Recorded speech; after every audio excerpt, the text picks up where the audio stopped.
Hi friends, welcome to our channel again. Today I am going to introduce some limit gauges, some gauges used in mechanical engineering for measuring, or rather than measuring, for inspection of various type of parts being manufactured in the production department. If you are in a QA/QC, how you will check these various products conform to the specification, specific requirements and tolerance requirements as per the drawing, as per the designer. So uh, very commonly used one gauge is this. This is feeler gauge. As you know that feeler gauge, as its name indicates, it is not a measuring instrument, rather than by feeling to if you want to check a gap of some parts. If there is a gap, a small gap, you cannot measure by using any instrument, but you can check that whether if the gap conform to that width is within the limit. For example, if it is, the gap should be zero point 0.7 to 0.8 mm, so you can insert the respective blade. These various blades are there in the feeler gauge. 0.7 blade you can insert inside, and 0.8 blade you can insert the gap and check that whether it's conform to as per the drawing. So this is called the feeler gauge. The one other type of gauge is the screw pitch gauge. Screw pitch. If you want to measure a pitch of a screw, this type of screws, this is a plug gauge actually. The screw also will be an external thread, will be like this. If you want to check that what is the pitch of this thread, you can use, it's an unknown pitch, you don't know what is the pitch of that, you can use this type of pitch gauges. The pitch gauges you can insert in between the thread and check that whether it conform to it. It is clearly fit. If there is no any gap in between, it is going inside the thread, means that this pitch of the particular thread is the same what is written on the blade. So like that you can check the pitch of a thread by using a pitch gauge. The other type of gauges are there. This is this is a thread ring gauges. Thread ring gauges coming as pairs. These two will be there. One is a go gauge, the other one is a no go gauge. This is used for checking the external threads of a part of a machine, or in common a bolt sort of thing. How you will check that whether the thread conform to the specification? You can use the go thread ring gauges. Go thread ring gauge should go inside. That means if you attempt to screw in, it should go inside freely. Go ring gauge, go part of the limit gauge, thread ring gauge.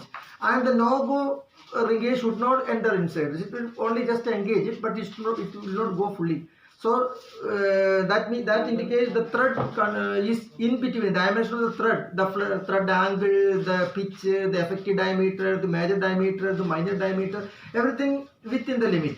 So that indicates that passed the QC inspection. The other one is the thread plug gauge. This is the thread plug gauge. Thread plug gauge also coming go and no go.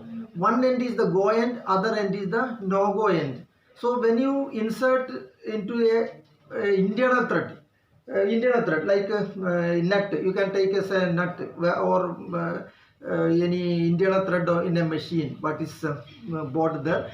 Here the go thread should go enter inside freely. The no go end should not enter. That means it conform to that nut, that internal thread is conform to the specifications. For that purpose, for type of inspections, we use thread plug gauges. The other one, if it is a plain hole, now we were speaking about the threaded holes or threaded shafts. Now this is the plain. If there is a plain hole or plain shaft, what you will use?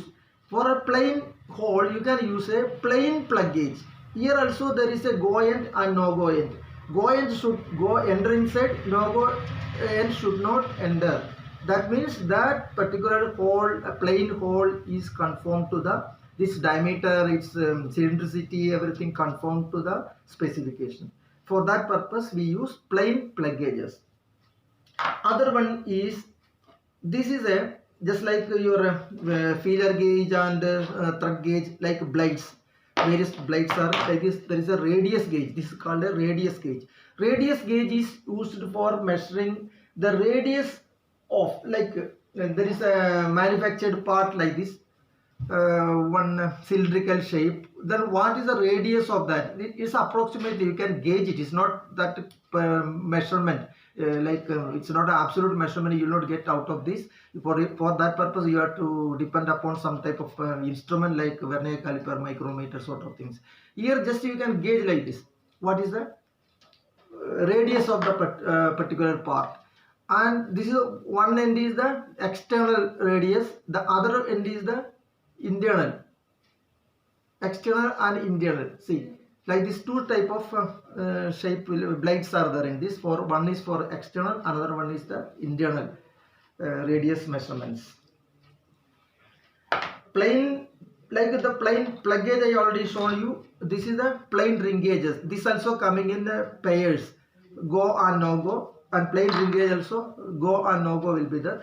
And there is a, of course there is a setting ring gauges and setting plugs and setting rings are there. That will come only with one dimension. There won't be go and no go. Okay. And another type of snap gauge is limit gauge is snap gauge. Snap gauge also there is a go no go. Here one end. Here there is a, you should enter. If you measure some type of manufactured part like this, the width if you want to measure, it should be in between two dimensions. One end should enter inside, other side it should struck there, it should not enter. That indicates that width of that particular part conform to, that's in between the go no go specific dimensions in this. So this is for quick inspection purpose. Mostly the QA/QC department using this. Various type of snap gauges are there. Very small snap gauges, like this very big snap gauges with various dimensions. The snap gauges and ring gauges, plug gauges, everything. See, this is a thread plug gauge. It is small thread plug gauge, and this is also a thread. This is the thread ring gauge, and this is the another bigger thread ring gauge. So different dimensions. This type of gauges coming into market, and this is used by the mechanical engineers worldwide. Okay, now all the mostly the commonly used gauges are over now, and we take the classes here, various type of classes regarding this type of gauges. It's the thread gauge means there is a thread geometry in this. What is the flank, what is the flank angle, what is the various type of standards, what is the pitch, effective diameter, what is the pitch diameter of a threaded part, or how to measure it, mainly how to calibrate a thread ring gauge and thread plug gauges. Okay, now Mr. Engineer, what type of solution, what type of liquid you are using for cleaning this? Isopropyl. Isopropyl alcohol. Oh, okay. Isopropyl alcohol is the recommended agent for cleaning this type of gauges. And for lubrication, because there is some rusted, some of the parts are rusted here in this. What type of lubrication you are using for preventing the rusting, the anti-corrosive treatment?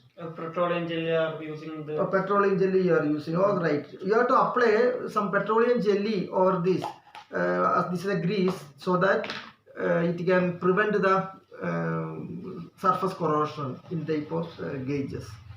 Okay. Okay, thank you, Mr. Farooq. Welcome. Thank you, my viewers. Thank you very much for watching our channel. Please like, subscribe and forward, so that it will be beneficial to other your colleagues and friends, engineers.